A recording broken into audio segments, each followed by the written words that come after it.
Hey everyone, welcome back to the channel. Today we've got a story that'll grab you by the soul, a showdown of guts, a twist that'll knock you sideways, and a moment so raw it'll stay with you for days. Imagine this. A brash professor tears into Melania Trump in a packed college class, right in front of her son Barron, with no clue what's about to hit her. She mocked his mom with a grin, until Barron fired back and turned the whole room upside down. How does it play out? You'll have to stick around to see. It's a wild, emotional ride you won't see coming. If you're hooked on drama with real heart, smash that like button, hit subscribe, and let's dive in. Trust me, you're in for something big. The sun dipped low over the Pacific, casting golden streaks across Pepperdine University in Malibu, California. It was a crisp Wednesday afternoon, the kind where the ocean breeze slipped through the lecture hall's open windows, sharp with salt and promise. Inside, the room crackled with life. Students poured in, juggling laptops and Starbucks cups, their voices a restless buzz over the faint roar of waves outside. The space was all sleek wood and glass, with a jaw-dropping view of the coast that screamed California cool. Today's topic? Ethics in global business. The seats filled fast, a mix of undergrads and hoodies and a few older souls, all primed for a fight. Barron Trump slipped through the door as the clock struck 3 p.m., his tall frame melting into the crowd. He wore a navy polo and jeans, nothing loud, just another face in the sea of backpacks. He snagged a seat near the window, the ocean rolling endless beyond the glass. "Hey dude," Jake Torres greeted, dropping into the chair beside him with a quick fist bump. Jake, a local with a tangle of dark hair and a spark in his step, flashed a grin. "Carver's gonna light it up today, huh?" Barron cracked a tight smile, flipping open his laptop. "Always does," he said, voice low, steady. His fingers hovered over the keys, but his eyes swept the room, cool and calculating. Dr. Ellen Carver stormed the podium, her presence hitting like a wave on the rocks. Sharp bob, glasses low on her nose, she tapped the mic hard. "All right, folks, let's roll," she barked, her voice slashing through the chatter. The room snapped silent, every eye locked on her. She was Pepperdine's firebrand, smart, fearless, brutal. "Ethics in business," she declared, pacing fast. "What splits the sharks from the suckers? Let's dive into the real stuff, where it all falls apart." She clicked the projector, a slide blazing up. Corporate Greed 101. Enron, ancient history, she smirked, leaning in. "Let's talk Melania Trump, a model-turned-businesswoman. Her Be Best campaign was all flash, no fire." She slammed her marker on the podium, the crack echoing loud. "Style over substance. Pure California bullshit." Jake nudged Barron, voice tight. "She's got balls, man. Going at your mom like that." Barron's jaw clenched, a quick tick, but he stayed stone cold, pen gripped tight. "She's warming up," he muttered, low and even. Claire Dawson, a single mom in her 30s scraping by for this degree, sat close, her eyes darting to Barron. "You good?" she whispered, voice soft, worried. He gave a short nod, but his knuckles whitened around the pen. At the back, Maggie Pierce, the class manager, stood stiff, arms crossed. Her graying hair caught the light as she mumbled, "Ellen's begging for trouble." Carver plowed on, unfazed. "Be best." Empty words, zero punch, she said, scribbling on the board. "Anyone swallow that crap growing up?" She spun, grinning wide. "Come on, speak." Laughter erupted, sharp and uneven, but the air turned thick, heavy. Jake growled, "This is crap." Claire grabbed his arm. "She's fishing. Jake, chill." Barron's pen tapped slow, a calm shell over a brewing tempest. Carver leaned forward, sarcasm dripping. "What's next?" Parenting tips from a trophy wife. The room exploded. Laughs clashed with gasps, heads whipped around. Maggie stepped up fast. "Ellen, cut it," she snapped. Carver laughed, loud and hollow. "Truth stings. Maggie, deal with it." She wheeled back to the class, arms out. "Anyone want to defend this? Step up." Tension snapped tight. Jake hissed, "This is gonna blow." Claire's pen shook in her grip, her eyes on Barron. He took a slow, deep breath, gaze darkening. The waves pounded outside, a wild beat against the silence. Something big was coming. and it had hit like a freight train. Dr. Ellen Carver stood at the podium, arms flung wide, her mocking grin slicing through the Pepperdine lecture hall like a blade through the Malibu surf. The air crackled, thick with tension after her last jab. Parenting tips from a trophy wife still echoed off the Sleekwood walls. Outside, the Pacific waves slammed the shore, a restless pulse against the stunned silence of the room.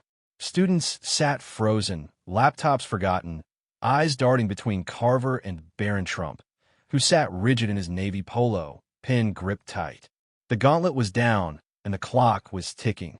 Jake Torres broke the quiet first, his voice a raw snarl. "That's way out of line, Carver." He half rose from his seat, fists balled, dark hair falling into his eyes. "You don't get to trash his mom like that." A murmur rippled through the crowd. Some nodded, others shrank back. Carver spun on him, glasses flashing under the lights. "Sit down, Torres," she snapped, her tone sharp as a whip. "This is my class, not your soapbox." Jake's jaw locked, but Barron's hand shot out, gripping his arm. "Easy, man," Barron said, low and firm. "I got this." Jake sank back, muttering she's asking for it. Claire Dawson clutched her pen, her knuckles white, whispering to no one, "This is too far." Her eyes flicked to Barron, wide with worry, her single mom grit sensing a storm. At the back, Maggie Pierce took a step closer, her voice cutting in. "Ellen, you're crossing a line. Keep it professional." Carver laughed, a harsh bark that bounced off the glass. "Professional? This is real talk, Maggie. If they can't handle it, they shouldn't be here." She turned back to the room, her smirk daring. "Come on, who's got the guts to defend this be best flop? Step up." The challenge hung heavy, a live wire sparking in the silence. A few students shifted, uneasy. Some smirked, others stared at Barron, waiting. He sat still, pen tapping a slow beat, his face a mask of calm. But his eyes burned, a quiet fire flickering beneath the surface. Jake leaned in, voice tight. "You gonna let her trash your mom like that, dude? Say something." Claire hissed, "Jake, stop. He'll handle it." Barron's tapping stopped. He set the pen down, deliberate, the faint click loud in the hush. Then he stood, tall, steady, his shadow stretched across the desk. "I'd like to say something," he said, voice low but clear, cutting through the room like a breaker on the rocks. Every head snapped his way, breaths held tight. Carver raised an eyebrow, leaning back. Well, go ahead, kid, impress me." Her tone dripped with mockery, but a flicker of surprise crossed her face. She crossed her arms, waiting. Barron took a step forward, his gaze locking on hers, unflinching. "You're right about one thing," he began, slow, measured. "Be Best wasn't perfect. It didn't change the world. But it wasn't about headlines or stats. It was about kids." He paused, letting the words sink in, his voice steady as steel. "My mom's a mother, not a trophy wife. She cared about kids getting hurt, bullied, lost because she's seen it up close. That's not fluff. That's real." The room went dead quiet, the waves outside the only sound, pounding hard. Jake let out a low, "Hell yeah," his fist tapping the desk. Claire's eyes softened, a faint nod of respect. A few students whispered, heads tilting, caught off guard. Carver's smirk faltered, just for a second, but she rallied fast. "Touching story, Trump," she said, voice sharp. "But caring doesn't make it a success. Results do. It flopped, plain and simple." She jabbed a finger at the whiteboard, where Be Best sat scrawled like an accusation. Barron didn't blink. "Maybe it didn't hit your metrics," he said, stepping closer, his tone rising with quiet force. "But success isn't just numbers, it's intent. My dad taught me that real strength is building something, even if it fails, not tearing it down to look smart." His words landed hard, a punch wrapped in calm. The room gasped, soft, sharp, electric. Jake grinned wide. "That's my boy." Claire clutched her bag, eyes shining. Even Maggie froze, her stern face softening. Carver's arms dropped, her smirk gone. "Intent, huh?" She shot back, voice tight. "Nice spin, but it doesn't change facts. Be Best was a joke." She paced, heels clicking, then stopped, pointing at him. "You're telling me intent trumps reality?" Prove it, kid. Give me something solid. The room leaned in, a collective breath held tight. Students exchanged looks, some stunned, some hungry for more. Barron squared his shoulders, his gaze piercing. You want solid? He said, voice low, firm. I watched my mom fight for it. Late nights, real tears, not for cameras, but for kids like me back then. You don't see that from a podium. The air snapped, raw and real. Jake slammed his hand on the desk. Boom. Tell her. Claire whispered. Oh my God. Maggie's jaw dropped, her clipboard forgotten. Carver stood there, mouth open, caught mid-breath. The room buzzed, whispers, gasps, a few claps breaking out. She rallied, voice rising. Fine, you got heart. I'll give you that. But this is business, not a sob story. Anyone else want to back this up? Or are we done? She scanned the crowd, defiant, but her edge was fraying. Barron held her stare, unyielding. I'm not done, he said, voice steady, a quiet thunder rolling in. The room froze, every eye on him, every heart pounding. Outside, the waves crashed louder, a wild roar matching the storm inside. Something bigger was coming, and it was going to shake the walls. The Pepperdine Lecture Hall crackled with raw energy. Barron Trump's bold, I'm not done, slicing through the air like a thunderclap over the Malibu coast. Dr. Ellen Carver stood frozen at the podium, her sharp bob whipping back as she faced him, glasses flashing under the harsh lights. The room pulsed, whispers hissed, gasps echoed. A few claps broke free, while the Pacific waves roared outside, a wild drumbeat to the storm inside. Students sat rigid, eyes darting from Carver to Barron, his tall frame steady in his navy polo, hands planted firm on his desk. Jake Torres grinned wide, Claire Dawson clutched her bag tight, and Maggie Pierce stood rooted, all braced for the fallout. Barron stepped forward, his voice low but piercing. You want reality? He said, locking eyes with Carver, unflinching. Here's mine. My mom didn't just smile for cameras. She fought for kids who had nothing, kids like I was under a spotlight I didn't ask for. He paused, letting it hit, his tone rising slow and fierce. She wasn't perfect, nobody is, but she cared. That beats teared her down from up there to look clever. The room sucked in a sharp breath, a jolt ripping through the crowd. Jake pounded his fist on the desk, loud and hard. That's it, bro. Hit her with it. His voice boomed, sparking a quick yeah from a guy in the back.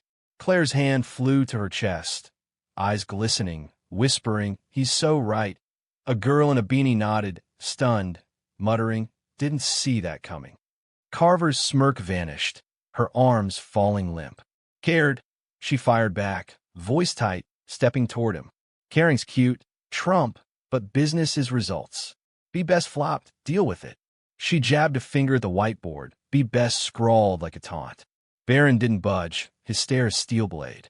Results, he said, voice steady, cutting. How about the kid who wrote her, saying it kept him in school? How about the nights she read every word, because it wasn't a game, it was her? He leaned in, words a quiet storm. You see stats. I see a mom who gave a damn. The room erupted. Claps burst out, fast and fierce, a wave crashing over the silence. Jake hooped, boom. That's real. Claire's voice broke, soft but clear. I'd die for that for my kid. Maggie Pierce surged forward, her clipboard shaking. Ellen, he's got you. Back off, she snapped, sharp and rattled. Carver spun on her, eyes blazing. Back off? This is my turf, Maggie. She wheeled back to Barron, pointing hard. You're dodging with feelings, kid. Give me one win, one real win from that mess. Her voice cracked, defiance wobbling, but she held her ground. Barron squared up, his tone dropping low, fierce. One win? A boy in Ohio said it stopped him giving up because someone saw him. That's not a number. That's everything. His words slammed home, raw and unshakable. Jake leapt up, clapping wild. Take that, Carver. Claire stood too, trembling. That's worth more than your charts. The room roared. Applause thundered, feet stomped. A few cheers rang out sharp and free. Carver stumbled back, grabbing the podium, her face drained. Everything, she muttered, voice breaking, then straightened fast. All right, Trump, you've got spine. I'll give you that. She paused, breath ragged, her edge crumbling. Maybe intense got weight. But don't think this rewrites the rules. Business eats dreamers alive. She forced a smirk, but it flickered weak. Barron met her gaze, calm, unbroken. Doesn't have to, he said, voice firm, final. Caring builds, cynicism just breaks. He turned, heading back to his seat, the room still ringing with claps. Jake grabbed his shoulder, grinning. You crushed it, man. Crushed it. Claire reached out, voice soft. That was pure heart. Maggie nodded, her stern face cracking a smile. Carver gripped the podium, staring as Barron Saturday. Fine, she said, quieter, rough. Point made. Let's move on. She clicked the projector, hands unsteady, but the room had shifted. Students sat up, alive, some still clapping soft. A guy whispered, "That was insane." Another nodded, "He's got guts." Barron settled in, eyes on the ocean, a faint smile tugging his lips. Jake leaned in low. "You flipped this place. She's rattled." Claire added, "You made us feel it, all of us." The waves rolled outside, steady now, a calm after the chaos. Carver glanced at him once more, her fire dimmed, a spark of respect flickering through. The class buzzed on, but Barron's stand hung heavy, a quiet wind that shook the soul. Hey folks, that's our story. If this clash of heart and grit hit you hard, smash that like button, share it with your crew, and drop a comment. Ever had to stand up like Barron? We'd love to hear it. Subscribe and hit that bell. More epic tales are coming your way. Thanks for watching. You're the real champs. Catch you next time.